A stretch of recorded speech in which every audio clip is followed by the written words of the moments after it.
Hello बच्चों, madam की पाठशाला में आपका स्वागत है। मैं हूं आपकी मैडम सरिता, लेकर एक और नई वीडियो जिसका शीर्षक है व्यक्तिवाचक संज्ञा, जो कि संज्ञा के भेदों में से एक है। लेकिन व्यक्तिवाचक संज्ञा करने से पहले हम संज्ञा को जान लेते हैं कि संज्ञा किसे कहते हैं। संज्ञा क्या होती है? किसी भी व्यक्ति, वस्तु, प्राणी, स्थान, जाति, अवस्था, गुण या भाव के नाम को संज्ञा कहते हैं। अब आप कहोगे मैम इतनी सारी चीजें बता दी, कैसे याद रखें? तो उसकी जरूरत नहीं है, मैं अभी लिख भी रही हूँ साथ साथ। तो हम देखते हैं क्या है संज्ञा की परिभाषा।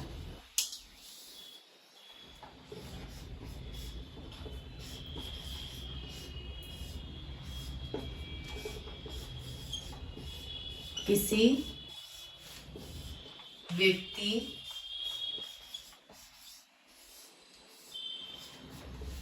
वस्तु, स्थान,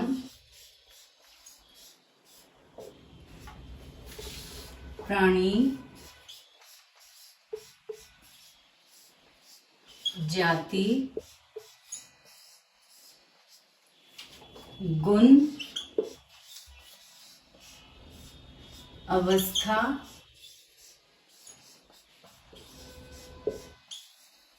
तथा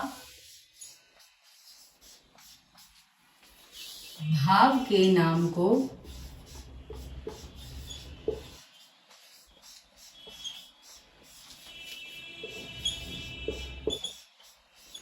संज्ञा कहते हैं।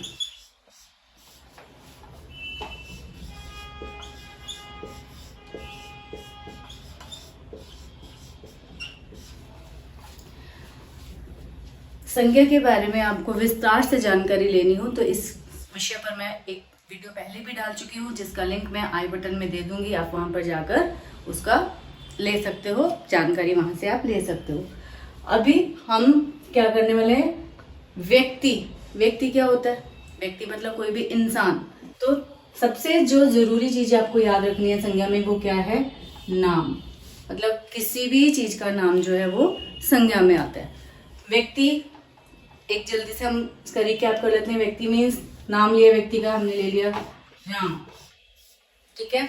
उसके बाद है वस्तु। वस्तु क्या हो गई? जैसे कोई भी चीज, वस्तु होती है चीज, मेज, ठीक है। उसके बाद है स्थान। स्थान में कुछ भी ले सकते हैं, जगह का नाम ले सकते हैं। जैसे हमने ले लिया, हम कहाँ रहते हैं? दिल्ली, ठीक है। उसके बाद प्राणी। प्राणी मतलब जो आपके पशु, पक्षी, जानवर ये उनको हम बोलते हैं प्राणी। तो यहाँ पे हमने ले लिया शेर, उसका नाम, प्राणी का नाम। देन जाति। तो जिस तरह से शेर, जितने भी शेर हैं, जिस तरह कितनी भी तरह के शेर हैं, जिसमें आपका आ गया चीता भी आ गया, शेर भी आ गया, ये सारे क्या आ गए? एक उनकी जाति। तो पूरी जाति का नाम लेने से भी हम क्या कहते हैं? उसको संज्ञा कहते हैं। उसके बाद आपका आ गया गुण। गुण मतलब जैसे कोई ईमानदार है तो उसके अंदर उसकी कौन सा गुण है? ईमानदारी का। तो गुण का नाम क्या है? ईमानदारी, ठीक है। फिर है अवस्था। अवस्था मीन्स स्टेट, कि आप किस तरह से, इंग्लिश में आप उसको स्टेट बोल सकते हो। स्टेट ऑफ एनी, आपका लाइफ स्पैन, या आपका किसी जिंदगी की किसी अवस्था का नाम। जिस तरह से आप कह दो कि हाँ कोई बच्चा है तो बच्चे के अंदर क्या है? बचपन।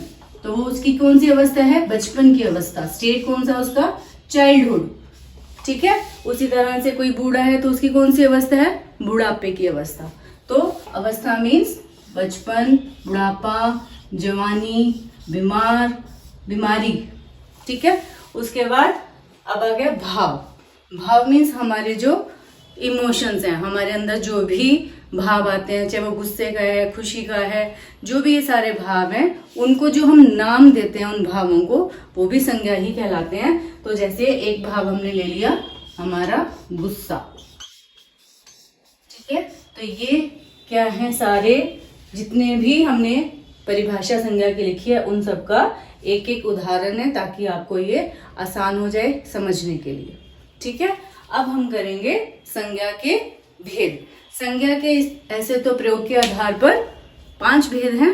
पहला है व्यक्तिवाचक संज्ञा, दूसरा जातिवाचक, तीसरा भाववाचक, और जातिवाचक संज्ञा को ही आगे दो भागों में विभाजित किया गया है, जो है द्रव्यवाचक संज्ञा और दूसरा है समूहवाचक संज्ञा। ठीक है, तो अभी हम आज सबसे पहले क्या करने वाले हैं, व्यक्तिवाचक संज्ञा के बारे में हम जानकारी लेंगे कि व्यक्तिवाचक संज्ञा क्या होती है। संज्ञा हमने बोला कोई भी नाम, लेकिन अब आप कहोगे मैम व्यक्तिवाचक संज्ञा और संज्ञा में क्या भेद है?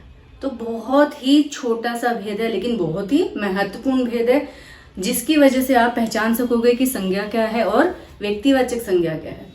संज्ञा का हमने बोला है कोई भी नाम, किसी भी नाम को हम संज्ञा बोलते हैं। व्यक्तिवाचक संज्ञा में हमने क्या बोलना है, किसी विशेष व्यक्ति, वस्तु, प्राणी, स्थान के नाम को हम क्या बोलते हैं, व्यक्तिवाचक संज्ञा। अब इसमें अगर आप वैसे देखोगे तो आपको कोई नजर नहीं आएगा कि क्या हमने इसमें चेंज लाया, लेकिन हमने एक शब्द ऐड किया है, वो क्या है, विशेष। विशेष मतलब एक पर्टिकुलर इंसान जिसका नाम हो, उसको हम बोलते हैं व्यक्तिवाचक संज्ञा। उसमें आपके व्यक्तियों के नाम भी आ गए, उसमें पर्वतों के नाम, नदियों के नाम, सागर के नाम, जो भी एक चीज है। इस वीडियो को आप एंड तक जरूर देखें, क्योंकि मैं आपको उसमें एक छोटी सी ट्रिक बताने वाली हूँ कि आप व्यक्तिवाचक संज्ञा को किस तरह से पहचान सकते हो। क्योंकि बच्चों को बहुत मुश्किल आती है ये देखने में कि सारे ही संज्ञा, अब इसमें से हम व्यक्तिवाचक कैसे छांटे, जातिवाचक कैसे छांटे, भाववाचक कैसे छांटे। तो आपको एक बहुत ईजी सा ट्रिक आपको मैं बताऊंगी, जिसके लिए आपको वीडियो को एंड तक देखना होगा, और उसके बाद आप कभी भी भूल नहीं पाओगे, कभी भी आपको मुश्किल नहीं आएगी कि व्यक्तिवाचक संज्ञा क्या होती है। तो आइए अब हम देखते हैं व्यक्तिवाचक संज्ञा की परिभाषा क्या है।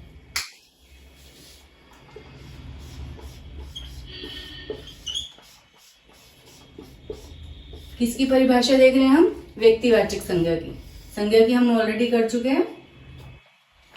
क्या इसमें अंतर है संज्ञा की परिभाषा में और व्यक्तिवाचक संज्ञा की परिभाषा में, वो मैं अब लिखने वाली हूँ। वो है किसी विशेष, इस पे आपने जोर देना है, इस पे ध्यान देना है कि क्या डिफरेंस है, ये डिफरेंस है। किसी विशेष व्यक्ति,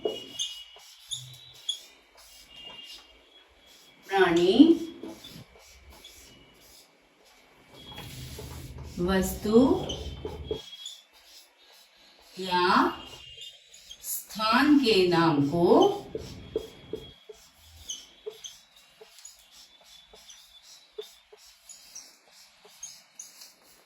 व्यक्तिवाचक संज्ञा कहते हैं।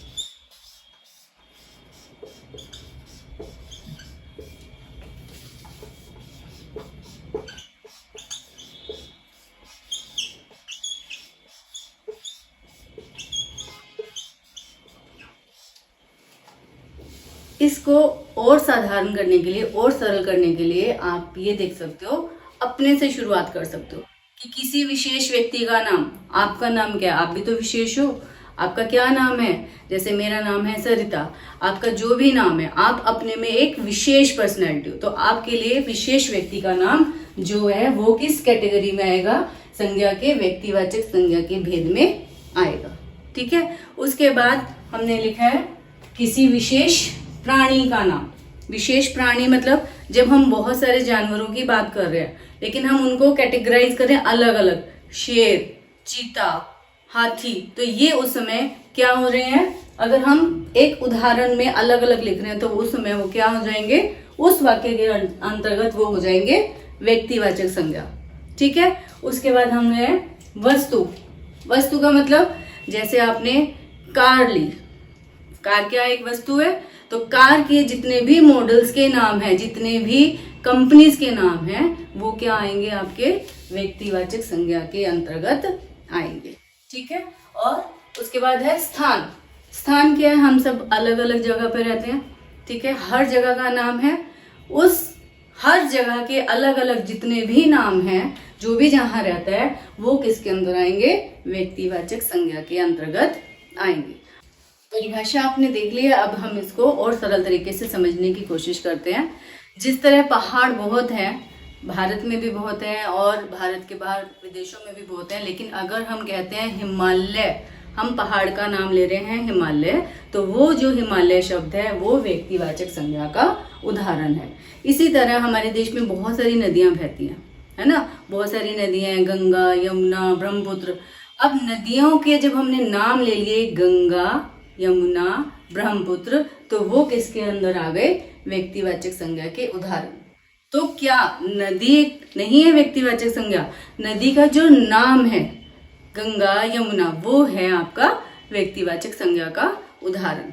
इसी तरह आपके भारत में बहुत सारे स्टेट्स हैं, है ना, बहुत सारे राज्य हैं, लेकिन हर स्टेट का एक नाम है। जैसे आपका है हरियाणा, पंजाब, दिल्ली, तो ये सारे क्या हैं, व्यक्तिवाचक संज्ञा के उदाहरण। ठीक है। इसी तरह आपके क्लास में बच्चे बहुत होते हैं, लेकिन हर बच्चे का एक नाम है, तो जो भी उस बच्चे का नाम है वो किसका उदाहरण है, व्यक्तिवाचक संज्ञा का। बच्चा नहीं, बच्चे का नाम। ठीक है। इसी तरह से आप और बहुत सारी चीजों में आप कंपेयर कर सकते हो कि व्यक्तिवाचक संज्ञा क्या होती है। जैसे देश है, देश बहुत सारे हैं, लेकिन जब हम देशों का नाम लेते हैं, जैसे अमेरिका, कनाडा, फिर आपका जापान, तो ये सारे क्या हैं, व्यक्तिवाचक संज्ञा के उदाहरण। ठीक है। अब हम व्यक्तिवाचक संज्ञा के उदाहरण देख लेते हैं ताकि आपको और अच्छे से क्लियर हो जाए कि व्यक्तिवाचक संज्ञा क्या होती है।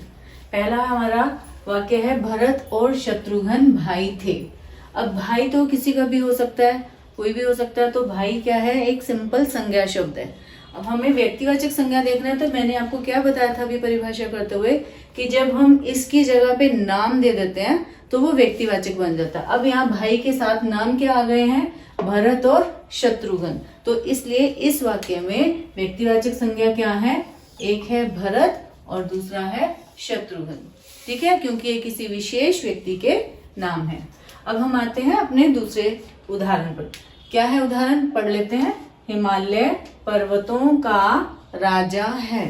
अब पर्वत तो बहुत सारे हैं, है ना, भारत में, भारत से बाहर देश में बहुत पर्वत हैं, लेकिन यहाँ हम किसकी बात कर रहे हैं, जो पर्वतों का राजा है वो कौन है, हिमालय। इसलिए हिमालय क्या हुआ, व्यक्तिवाचक संज्ञा का एक उदाहरण हुआ। क्यों, क्योंकि स्पेशल एक विशेष पर्वत है जिसे हम बोल रहे हैं कि वो सभी पर्वतों का राजा है। ठीक है। अब हम देखते हैं अपना तीसरा उदाहरण।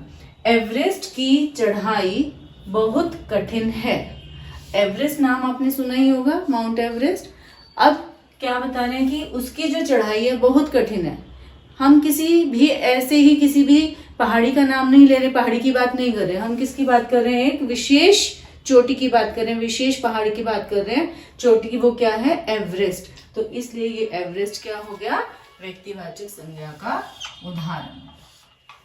ठीक है, समझ में आ रही है। अब है गंगा एक पवित्र नदी है। अब नदियां हैं बहुत सारी हैं, ठीक है, लेकिन हम किसकी बात कर रहे हैं, एक विशेष नदी की बात कर रहे हैं। वो किसकी कर रहे हैं, गंगा की। हम क्या कह रहे हैं, गंगा एक पवित्र नदी है। इसलिए अब खुद आप सोचो कि इनमें से व्यक्तिवाचक संज्ञा कौन सी है, नदी या गंगा। गंगा, सही कहा। अब समझ में आ रहा है आपको कि किस तरह से आप व्यक्तिवाचक संज्ञा को पहचानोगे। नेक्स्ट हमारा अगला उदाहरण है, राधा कल बनारस जाएगी। ठीक है, यहाँ पे हम किसी भी लड़की की बात नहीं कर रहे, किसी औरत की बात नहीं कर रहे, हम एक विशेष व्यक्ति के नाम की बात करें, विशेष व्यक्ति की बात कर रहे हैं कि कौन जाएगी, राधा। इसलिए ये क्या हो गया, व्यक्तिवाचक संज्ञा। कहाँ जाएगी, बनारस। यहाँ पे भी हमें जगह का, शहर का नाम दिया हुआ है, तो शहर का नाम दिया हुआ है, इसलिए क्योंकि विशेष जगह का नाम है कि वो कहाँ जा रही है, इसलिए बनारस क्या हो गया, व्यक्तिवाचक संज्ञा का उदाहरण। ठीक है, अगला लास्ट हम देख रहे हैं छठे उदाहरण पर। क्या है, भारत की राष्ट्रभाषा हिंदी है। अब कौन से देश की बात हो रही है, भारत की, इसलिए भारत हमारा क्या हो गया, व्यक्तिवाचक संज्ञा का उदाहरण। और राष्ट्रभाषा क्या है, कौन सी है, हिंदी। यहाँ पे भाषा का भी स्पेशल नेम दिया गया कि विशेष भाषा कौन सी है, हिंदी, इसलिए ये भी क्या है, हमारी व्यक्तिवाचक संज्ञा का उदाहरण है। ठीक है, तो आई होप आपको ये सारा समझ में आ गया होगा कि व्यक्तिवाचक संज्ञा क्या होती है और उसे हम कैसे पहचान सकते हैं। मैंने आपको बोला था कि मैं आपको वीडियो के एंड में शॉर्ट ट्रिक बताऊंगी जिससे आपको व्यक्तिवाचक संज्ञा को पहचानना बहुत सरल हो जाएगा। तो वो शॉर्ट ट्रिक कोई ज़्यादा डिफिकल्ट नहीं है। उसमें क्या करना है, आपको सिंपल ये देखना है कि जो भी चीज़ इस पूरी दुनिया में एक है, सिंगल है, वो क्या है, वो अपने में विशेष है और वही व्यक्तिवाचक संज्ञा का उदाहरण है। एक छोटा सा क्लू और देती हूँ आपको, जैसे सूरज है, सूरज क्या है, पूरी दुनिया में एक है, तो वो क्या हो गया, व्यक्तिवाचक संज्ञा का उदाहरण। चांद है, वो क्या है, वो भी पूरी दुनिया में एक है, इसलिए वो भी व्यक्तिवाचक संज्ञा है। तो जितने भी नाम हैं इस दुनिया में जो सिंगल है, इंडिविजुअल है, वो क्या है, वो व्यक्तिवाचक संज्ञा के उदाहरण है। अब आपने इस चीज में भी कंफ्यूज नहीं होना। कई बार क्या होता है, क्लास में आपके दो बच्चे हैं और दोनों का सेम नाम है। अब आप कहोगे कि मैम आपने बोला था विशेष व्यक्ति का जो नाम है वो व्यक्तिवाचक संज्ञा है, तो अगर दो नाम सेम है तो वो व्यक्तिवाचक कैसे होंगे? लेकिन नहीं, वो भी व्यक्तिवाचक होंगे। क्यों? क्योंकि वो दो अलग अलग इंसान के नाम है और वो अपने में यूनिक है, अलग है, इंडिविजुअलिटी है उनकी अपनी। और जितने भी लोग हैं हर एक अपने में एक विशेष है, इसलिए सबका नाम जो है, इंसानों का जितने भी लोग हैं उनके जो नाम है वो व्यक्तिवाचक संज्ञा में ही आएंगे। आई होप आपको वीडियो समझ में आया होगा। ऐसे ही और जानकारी प्राप्त करने के लिए देखते रहे मेरी वीडियोस और लाइक करें, मेरे चैनल को सब्सक्राइब करें। एंड मिलती हूँ जल्द ही आपसे नेक्स्ट वीडियो में।